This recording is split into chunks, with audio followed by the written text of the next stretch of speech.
स्वागत है आपका। आप देख रहे हैं टुडे 24 न्यूज और मैं हूं आपके साथ अनस सैफी। माना जा रहा है कि जो बाइडेन पर्दे के पीछे रहकर संघर्ष विराम का दबाव बनाते रहे। इसी बीच राष्ट्रपति जो बाइडेन ने शुक्रवार को कहा कि इजराइल की सुरक्षा के प्रति उनकी प्रतिबद्धता में कोई बदलाव नहीं आया है। नेपाल में मध्यावधि चुनाव का ऐलान हो गया है। राष्ट्रपति भंडारी ने संसद भंग कर दी है। 12 से 19 नवंबर को चुनाव होंगे। ओली और देउबा के सरकार बनने का दावा खारिज हो गया है। ताउते तूफान के बाद समंदर में रेस्क्यू का छठा दिन है। अब तक 60 शवों को बरामद हो चुके हैं। लापता लोगों की तलाश के लिए साइंट स्कैन सोनार सिस्टम और 6 डाइविंग टीम लगाई गई हैं। छत्तीसगढ़ और महाराष्ट्र बॉर्डर पर एनकाउंटर। गढ़चिरौली में 13 नक्सलियों मुठभेड़ में मारे गए। 4 में से 5 नक्सली घायल हो गए। भारी मात्रा में हथियार बरामद हुए। एयर इंडिया के पैसेंजर का डाटा लीक होने की खबर आई है। 45 लाख यात्रियों के क्रेडिट कार्ड समेत पर्सनल जानकारी चोरी हुई है, पर कंपनी ने कहा है कि पेमेंट डाटा सुरक्षित है। बीते 24 घंटे में कुल केस 2,54,000 आए हैं, जबकि 3,52,000 लोग ठीक हुए हैं। कुल मौतें 4,142 हुई हैं। मध्य प्रदेश में बीजेपी कांग्रेस को भारी पड़ा दमोह उपचुनाव। चुनाव के चलते संक्रमित हुए 10 नेताओं की मौत। बेटी बोली दूर से संवेदनाएं मिली, मगर कोई भी मदद के लिए आगे नहीं आया। कैमरे में कैद हुई दर्दनाक घटना। मुंबई में तेज हवाओं के बीच पेड़ की डाल टूटकर बाइक सवार पर गिरी। हेलमेट टूटकर सिर में घुस गया। इलाज के दौरान मौत। सरकार फिर से दे रही है सोने में निवेश का मौका।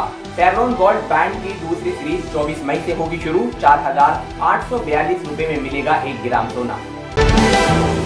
29 मई को आएगी आईपीएल से जुड़ी बड़ी जानकारी। बीसीसीआई लीग के बाकी मैचों को लेकर अपनी तैयारी का खुलासा करेगी। T20 वर्ल्ड कप के लिए 1 जून अहम है। उन्नाव के थाना बंगरमऊ क्षेत्र के अंतर्गत गांव भटपुरी में सब्जी बेच रहे युवक की पुलिस ने पीट कर हत्या कर दी। गाजीपुर के यूपी के राज्य मंत्री आनंद स्वरूप शुक्ला ने कोविड महामारी को लेकर सपा अध्यक्ष अखिलेश यादव द्वारा सरकार पर सवाल उठाने पर बयान दिया। आनंद स्वरूप शुक्ला ने कहा कि कोरोना काल में अखिलेश यादव ने सिर्फ 2 काम किए।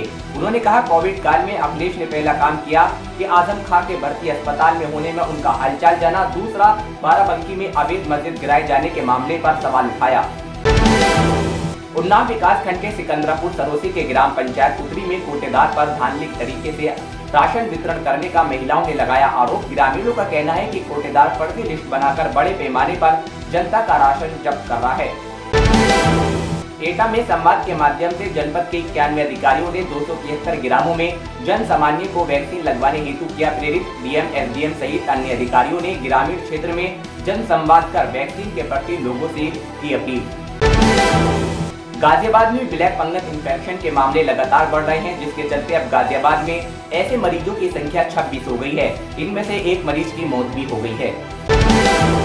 एटा के सकरोली स्ट्रीट शीटर ने अपने 20 मुर्गों के साथ सरपा, लाठी, डंडे, तमंचा लेकर बोला हमला। बुजुर्ग को बुरी तरह पीट कर लहूलुहान। बुजुर्ग की हालत गंभीर। जलेसर अस्पताल में कराया भर्ती। पंजाब के मोगा में गुरुवार देर रात भारतीय वायुसेना का MiG-21 लड़ाकू विमान क्रैश हो गया था, जिसमें मेरठ के गंगानगर क्षेत्र के निवासी फाइटर पायलट अभिनव चौधरी की मृत्यु हो गई थी। मृतक पायलट का परिवार मूल रूप से बागपत के पोशाहार गांव का रहने वाला है।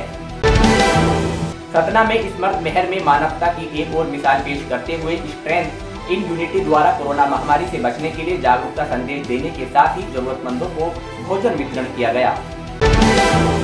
लॉकडाउन में भी चल रहे हुक्का पार्लर। जयपुर में अवैध हुक्का पार्लर पर लगाम लगाने के लिए कमिश्नर ने बहुत कोशिश की, मगर अभी भी हुक्का पार्लरों पर लगाम नहीं लगाया जा सका। आगे की खबरों के लिए बने रहिए टुडे 24 न्यूज के साथ।